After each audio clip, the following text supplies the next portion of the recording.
Splendor, India की ऐसी bike जिसने सिर्फ सड़कों पर नहीं बल्कि लोगों के दिलों पर भी राज किया। यही वजह है कि इसके 4 करोड़ से भी ज्यादा बाइक्स रोड पर उतर चुकी हैं। पॉपुलैरिटी का अंदाजा आप इस बात से भी लगा सकते हैं कि हर 2 मिनट में एक नई स्प्लेंडर बिक जाती है। पर सवाल यह है कि इतनी सिंपल बाइक ने ये कारनामा किया कैसे? आखिर क्या मैजिक था स्प्लेंडर में जिसे बजाज, येज़दी और राजदूत भी कभी कॉपी नहीं कर पाई? चलिए आज के इस वीडियो में हम जानते हैं स्प्लेंडर की सक्सेस का पूरा राज।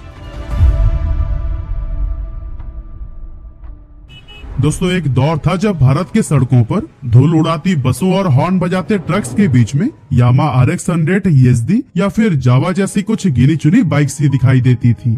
यूथ RX-100 की स्पीड और स्टाइल का दीवाना था। जावा और येज़दी अपने पावरफुल इंजन और धमाकेदार एग्जॉस्ट साउंड के लिए फेमस थी। वहीं रॉयल एनफील्ड बुलेट अपने आप में एक स्टेटस सिंबल बनी हुई थी। लेकिन फिर 1994 में हीरो होंडा ने उतारी अपनी स्प्लेंडर, एक ऐसी बाइक जिसने सिर्फ इंडिया ही नहीं बल्कि पूरी दुनिया को अपना दीवाना बना दिया। और लॉन्च के सिर्फ 5 साल बाद ही स्प्लेंडर बन गई दुनिया की सबसे ज्यादा बिकने वाली मोटरसाइकिल। लेकिन ये सब हुआ कैसे? असल में इस बात को समझने के लिए हमें स्टोरी में बस थोड़ा सा पीछे जाना होगा। एक्चुअली साल था 1956। पंजाब के लुधियाना में ब्रिजमोहन लाल मुंजाल और उनके 2 भाइयों ने मिलकर शुरू की हीरो साइकिल्स। इनकी साइकिल्स काफी सस्ती थी और क्वालिटी में भी टॉप क्लास। इसीलिए 1980s तक हीरो साइकिल्स भारत ही नहीं बल्कि पूरी दुनिया की सबसे बड़ी साइकिल मैन्युफैक्चरर बन गई। लेकिन अब हीरो सिर्फ साइकिल तक ही सीमित नहीं रहना चाहता था। उनका अगला सपना था मोटरसाइकिल मार्केट में उतरना। अब ये ख्याल तो अच्छा था लेकिन आसान नहीं, क्योंकि उस टाइम इंडिया में मोटरसाइकिल इंजन बनाने की टेक्नोलॉजी ही मौजूद नहीं थी। दूसरी तरफ जापान की फेमस कंपनी होंडा के पास टेक्नोलॉजी भी थी और नाम भी, लेकिन इंडियन मार्केट तक पहुँचने का रास्ता नहीं था। और फिर इसी गैप को फिल करने के लिए दोनों के बीच बना एक हिस्टोरिक पार्टनरशिप जिसका नाम रखा गया हीरो होंडा मोटर्स लिमिटेड। अब हीरो होंडा ने देखा कि उस टाइम देश फ्यूल क्राइसिस से जूझ रहा है और लोगों को चाहिए थी एक ऐसी बाइक जो कम पेट्रोल खाए, भरोसेमंद हो और मेंटेनेंस में भी सस्ती पड़े। इसीलिए 1 साल की मेहनत और टेस्टिंग के बाद 1985 में लॉन्च हुई हीरो होंडा CD100। ये थी इंडिया की पहली 4 स्ट्रोक इंजन वाली बाइक। कंपनी ने इसका ब्रांड एम्बेसडर बनाया यंग सलमान खान को। और फिर क्या था, CD100 ने पूरे देश में धूम मचा दी, क्योंकि अगले 2 दशकों तक यही थी भारत की बेस्ट सेलिंग बाइक। लेकिन जैसे जैसे वक्त बदला लोगों की सोच भी बदलने लगी। 1990s में इंडिया के अंदर इकोनॉमिक लिबरलाइजेशन हुआ, नए ब्रांड्स आए, इनकम बढ़ी और साथ ही बढ़ी लोगों की एक्सपेक्टेशंस। अब लोग सिर्फ माइलेज नहीं बल्कि स्टाइल, कंफर्ट और पावर भी चाहते थे। अब CD100 एक सिंपल बाइक थी जिसका माइलेज तो जबरदस्त था लेकिन लुक बहुत बेसिक था। अर्बन यूथ और नए ऑफिस जाने वाले लोगों को अब एक ऐसी बाइक चाहिए थी जो थोड़ी स्टाइलिश हो, थोड़ा मॉडर्न फील दे और चलाने में भी कंफर्टेबल हो। इसी दौर में यामा RX-100 जैसी स्पोर्टी बाइक्स मार्केट में काफी पॉपुलर होने लगी। RX-100 का पिकअप स्ट्रॉन्ग था, लुक्स भी काफी कूल लगता था, लेकिन उसका माइलेज कम था और मेंटेनेंस भी ज्यादा। वहीं बजाज KB100 और सुजुकी शोगुन जैसी बाइक्स परफॉर्मेंस में तो काफी अच्छी थी, लेकिन फ्यूल एफिशिएंसी में CD100 से काफी पीछे रह जाती थी। अब दोस्तों, इस टाइम पर लोगों को चाहिए थी एक परफेक्ट बैलेंस वाली बाइक, मतलब कि स्टाइलिश भी हो, पिकअप भी हो और माइलेज भी शानदार देती हो। और फिर हीरो होंडा ने भी इस चैलेंजिंग डिमांड को समझा और काफी R&D के बाद साल 1994 में लॉन्च की गई स्प्लेंडर, जिस बाइक ने मार्केट में आते ही लोगों का दिल जीत लिया। क्योंकि इसमें CD100 का ही इंजन लगा हुआ था तो इसका माइलेज भी उसी तरह से जबरदस्त तो था ही, लेकिन बेस्ट पार्ट ये था कि इसमें डिजाइन ज्यादा मॉडर्न मिल रहा था, वो भी अफोर्डेबल प्राइस में। अब ये उस दौर की बात है जब देश पहले से ही एक बार फ्यूल क्राइसिस से गुजर चुका था और ऊपर से 90s में गल्फ वॉर शुरू हो गया, जिसमें ऑयल की सप्लाई डिस्टर्ब हुई और फिर से फ्यूल के प्राइस आसमान छूने लगे। ऐसे में फ्यूल एफिशिएंट बाइक की डिमांड बहुत ज्यादा बढ़ गई थी। अब अगर हम उस समय की पॉपुलर बाइक्स को देखें तो राजदूत 25 से 30 kmpl का माइलेज देती थी और यामा RX-100 भी लगभग इसी के आसपास ही थी। ऐसे सिचुएशन में अगर कोई बाइक डबल एवरेज दे दे तो फिर उससे अच्छी बात क्या ही हो सकती थी। माइलेज के अलावा दूसरी बड़ी बात थी इसका डिजाइन। स्प्लेंडर ना ही ज्यादा फ्लैशी स्पोर्टी बाइक जैसी एग्रेसिव दिखती थी और ना ही पुरानी जनरेशन वाली बाइक्स के जैसे आउटडेटेड या बोरिंग। स्प्लेंडर का लुक एकदम यूनिक और बैलेंस था।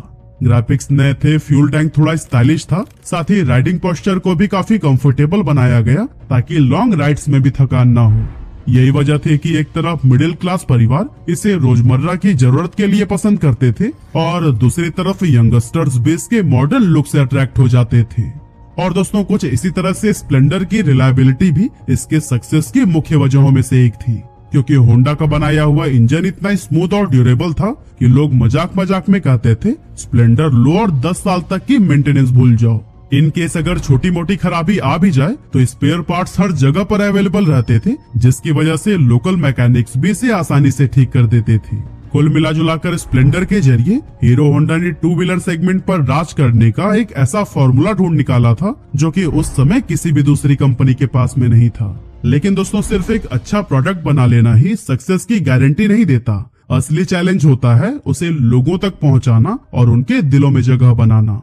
ये काम भी हीरो होंडा ने स्प्लेंडर के साथ इतनी परफेक्शन से किया कि आज भी ये मार्केटिंग केस स्टडी के तौर पर पढ़ाई जाती है। हीरो होंडा ने इंडियन मिडिल क्लास को बखूबी समझा, क्योंकि जहां बाकी कंपनीज अपने एड्स में स्पीड, पावर और स्पोर्टी लुक्स की बात कर रही थी, वहीं हीरो होंडा ने अपनाया सिंपल लेकिन iconic formula, fill it, shut it, forget it. मतलब एक बार पेट्रोल भरो और भूल जाओ। Hero Honda, fill it, shut it, forget it. और दोस्तों हीरो होंडा यही नहीं रुकी, उनका दूसरा मास्टर स्ट्रोक था पैन इंडिया टारगेटिंग। असल में उस टाइम ज्यादातर कंपनीज मेट्रो सिटीज पर फोकस कर रही थी, लेकिन हीरो होंडा ने बड़े शहरों के साथ साथ गाँव और कस्बों को भी टारगेट किया। इसके लिए वो अपने एड्स में हमेशा आम आदमी को दिखाते थे, जैसे कि कोई किसान, कोई टीचर या फिर कोई छोटा बिजनेसमैन। इससे उन्होंने एक मैसेज साफ कर दिया था कि ये बाइक हर इंडियंस के लिए है, न कि सिर्फ अमीरों के लिए। और इसका रिजल्ट ये निकल कर आया कि स्प्लेंडर सिर्फ एक मोटरसाइकिल नहीं रही, बल्कि धीरे धीरे हर घर का हिस्सा बन गई।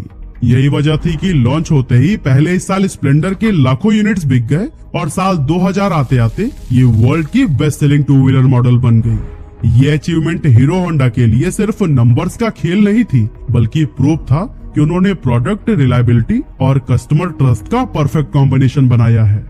और इसका एक और सबूत मिला साल 2001 में, जब स्प्लेंडर 1 मिलियन सेल्स का आंकड़ा क्रॉस करने वाली इंडिया की पहली मोटरसाइकिल बन गई। और इस तरह से धीरे धीरे हर शहर, हर गांव और हर गली में स्प्लेंडर दौड़ती हुई नजर आने लगी। चाहे ऑफिस जाने वाले एम्प्लॉइज हो, छोटे दुकानदार हो या फिर कॉलेज के स्टूडेंट्स, सबको ये बाइक खूब पसंद आई। यही रीजन था कि अब चेतक जैसे स्कूटर्स की चमक कम होने लगी और उसके साथ साथ राजदूत जैसी हैवी बाइक्स भी पीछे छूट गईं। लेकिन दोस्तों बदलते टाइम और डिमांड के साथ इस बाइक में भी बदलाव जरूरी हो गया था।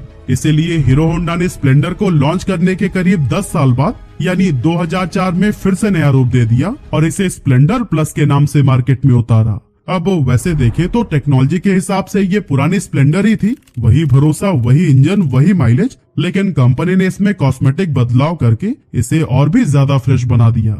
इस बार डिजाइन पर खास काम हुआ, हेडलाइट का लुक बदला और बाइक को एक मॉडर्न फील दी गई। सबसे बड़ा बदलाव था एलॉय व्हील्स, जो कि उस समय कस्टमर्स को बेहद अट्रैक्टिव लगते थे। इसने न सिर्फ बाइक को स्टाइलिश बना दिया, बल्कि ड्यूरेबिलिटी और स्ट्रेंथ भी बढ़ा दी। अब लोगों का भरोसा तो पहले से स्प्लेंडर पर था ही, और जब ये नया रूप सामने आया तो फिर कस्टमर्स ने इसे हाथों हाथ लिया। नतीजा ये निकला कि स्प्लेंडर प्लस भी तुरंत हिट हो गई और इसके सेल्स आसमान छूने लगे। लेकिन दोस्तों कंपनी की टेंशन तो तब बढ़ गई जब स्प्लेंडर प्लस के लॉन्च के कुछ समय बाद ये रिपोर्ट सामने आई कि इंडियन कस्टमर्स ज्यादा पावरफुल बाइक चाहते हैं। इसीलिए हीरो होंडा ने भी देरी न करते हुए इस मार्केट चेंज को तुरंत समझा और अपनी नई मोटरसाइकिल पर काम करना शुरू कर दिया। और फिर 2005 में कंपनी ने सुपर स्प्लेंडर लॉन्च की। इस नए वेरिएंट में 125 सीसी का इंजन था, जो ज्यादा पावरफुल और परफॉर्मेंस देता था, लेकिन माइलेज और रिलायबिलिटी भी वैसे ही रखने की कोशिश की गई जैसे कि स्प्लेंडर की पहचान होती है। इसके साथ ही नए ग्राफिक्स, बड़ा फ्यूल टैंक और डिस्क ब्रेक ऑप्शन भी इंट्रोड्यूस किया गया, जिसने इसे एक प्रीमियम कम्यूटर बाइक बना दिया।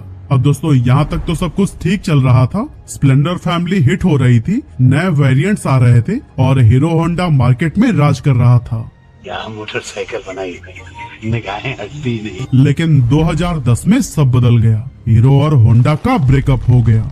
रीजन यह था कि होंडा नहीं चाहता था कि हीरो अपना बिजनेस ग्लोबल लेवल पर एक्सपेंड करे, और फिर दोनों ने आपसी सहमति से अलग होने का फैसला कर लिया। लेकिन अब लोगों के मन में ये सवाल था कि क्या हीरो होंडा के साथ के बिना सरवाइव कर पाएगा। लोगों को लगने लगा था कि अब स्प्लेंडर की चमक खत्म हो जाएगी, क्योंकि इसका इंजन तो होंडा का ही था ना। अब ये सवाल वाजिब भी था, क्योंकि हीरो के पास बचा ही क्या। ऊपर से कंपटीशन भी काफी तेज होता जा रहा था। बजाज और टीवीएस एग्रेसिव स्ट्रेटेजीज ला रहे थे और होंडा अब खुद हीरो का राइवल बन चुका था। हीरो मोटोकॉर्प के लिए ये वक्त बेहद मुश्किल था, लेकिन कंपनी ने हार नहीं मानी और 2014 में स्प्लेंडर आई स्मार्ट 100 सीसी लॉन्च की, जिसे हीरो मोटोकॉर्प ने इन हाउस डिजाइन किया था। इसमें air cooled 4 stroke single cylinder engine दिया गया था, जिसकी ARAI माइलेज 92 किलोमीटर पर लीटर क्लेम की गई थी। हालांकि रियल लाइफ ओनर्स का कहना था कि ये सिर्फ 60 की MPL का ही माइलेज देती है, लेकिन ये भी देखा जाए तो बहुत ही डिसेंट था। अब ये बाइक देखकर बहुत से लोगों के मन में सवाल उठा कि क्या हीरो अपना इंजन बनाने में कामयाब हो गया था। जवाब है नहीं।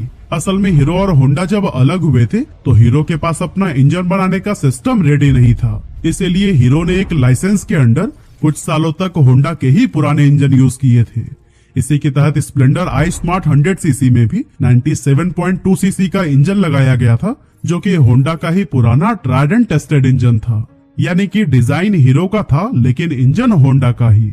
लेकिन दोस्तों, हीरो मोटोकॉर्प चाहता था कि वो जल्द से जल्द अपना खुद का इंजन बना ले, ताकि उसे होंडा या किसी भी दूसरी कंपनी पर डिपेंडेंट न रहना पड़े। इस सपने को पूरा करने के लिए कंपनी ने 850 करोड़ रुपए की लागत से मार्च 2016 में जयपुर के अंदर एक बड़ा R&D सेंटर बनाया, जिसका नाम रखा गया centre of innovation and technology, यानी कि CTI। इस सेंटर में दुनिया भर के इंजीनियर्स काम करने के लिए आए और कई महीनों की मेहनत के बाद आखिरकार 2016 में हीरो ने लॉन्च की स्प्लेंडर आई स्मार्ट 110। और ये पहली स्प्लेंडर बाइक थी जिसमें हीरो का अपना बनाया हुआ 109.15 सीसी का एयर कूल्ड इंजन लगाया गया था। इसमें हीरो ने एक नई टेक्नोलॉजी भी इंट्रोड्यूस की, जिसका नाम है i3S सिस्टम। इस टेक्नोलॉजी में जब बाइक सिग्नल पर रुकती है तो उसको न्यूट्रल में डालकर क्लच छोड़ देने पर इंजन अपने आप ही बंद हो जाता है, और फिर जब आप दोबारा क्लच दबाते हैं तो इंजन फिर से स्टार्ट हो जाता है, जिससे पेट्रोल की काफी बचत होती है। इसी वजह से मार्केट में इस बाइक को काफी अच्छा रिस्पांस मिला और हीरो ने साबित कर दिया कि वो बिना होंडा के भी अपनी लेगेसी कायम रख सकता है। और दोस्तों, हीरो यही नहीं रुका, बल्कि जब सरकार ने BS6 नॉर्म्स जैसे नए पोल्यूशन रूल लागू करने की बात कही, तो फिर हीरो भी तुरंत ही अपने इंजन को बेटर बनाने में लग गया। और इसी मेहनत से 7 नवंबर 2019 को लॉन्च हुई स्प्लेंडर आई स्मार्ट BS6। ये इंडिया की पहली मोटरसाइकिल बनी थी जो कि BS6 एमिशन नॉर्म्स को पूरा करती थी। इसमें 113.2 सीसी का इंजन था, जो कि फ्यूल इंजेक्शन के साथ में आता था। यानी कि ये इंजन पोल्यूशन कम करता था, साथ ही चलाने में भी इजी और स्मूथ फील देता था। लेकिन दोस्तों, इसी दौरान कंपनी ने देखा कि आज का कस्टमर सिर्फ माइलेज और रिलायबिलिटी नहीं चाहता, उसको मॉडर्न फीचर्स भी चाहिए होते हैं। लेकिन यहाँ पर एक प्रॉब्लम ये थी कि स्प्लेंडर की इमेज एक सिंपल मोटरसाइकिल वाली बनी हुई थी। ऐसे में ज्यादा डिजिटल फीचर्स डालने से डर था कि कहीं कस्टमर्स उसे दरकिनार न कर दें। लेकिन फिर भी हीरो ने रिस्क लिया और स्प्लेंडर फैमिली को एक्सपेंड करते हुए 2022 में लॉन्च की स्प्लेंडर प्लस एक्सटेक। इसमें ब्लूटूथ कनेक्टिविटी, कॉल या SMS अलर्ट, डिजिटल मीटर और i3S जैसी टेक्नोलॉजी दी गई थी। अब रिस्क जरूर था, लेकिन रिवॉर्ड भी वैसा ही मिला, क्योंकि अर्बन बायर्स के बीच में ये बाइक्स काफी पसंद की गई। इसके बाद 2023 में सुपर स्प्लेंडर एक्सटेक मार्केट में इंट्रोड्यूस हुई, जिसमें ज्यादा पावरफुल इंजन, USB चार्जर और डिजिटल कंसोल जैसे प्रीमियम फीचर्स भी दिए गए थे। बेसिकली ये बाइक उन लोगों के लिए बिल्कुल परफेक्ट थी जो माइलेज से कॉम्प्रोमाइज नहीं करना चाहते थे, लेकिन उन्हें थोड़ी ज्यादा पावर और कंफर्ट चाहिए था। हालांकि यहाँ बजाज पल्सर 125 और होंडा साइन जैसी बाइक से टफ कंपटीशन का सामना भी करना पड़ा।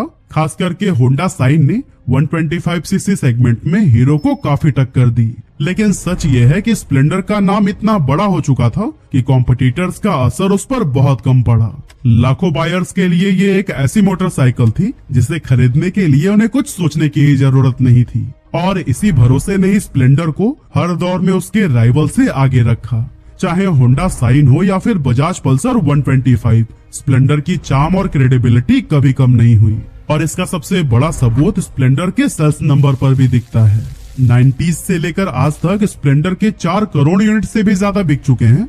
मतलब कि हर साल 30 लाख से भी ज्यादा लोग स्प्लेंडर को चुनते हैं। ये नंबर साबित करते हैं कि इसके जैसी रिलायबिलिटी, माइलेज और कस्टमर ट्रस्ट किसी भी बाइक के पास में नहीं है। दोस्तों स्प्लेंडर कभी भी हाईटेक सुपर बाइक नहीं थी और न ही एडवांस फीचर से भरी हुई। ये बहुत सिंपल सी बाइक थी लेकिन हर किसी के काम की, और यही इसकी सबसे बड़ी ताकत बनी। स्प्लेंडर के सक्सेस हमें सिखाता है कि अगर आप कस्टमर्स की बेसिक जरूरत को समझकर सिंपल सोल्यूशन देते हैं तो वही आपकी सबसे बड़ी यूएसपी बन सकता है।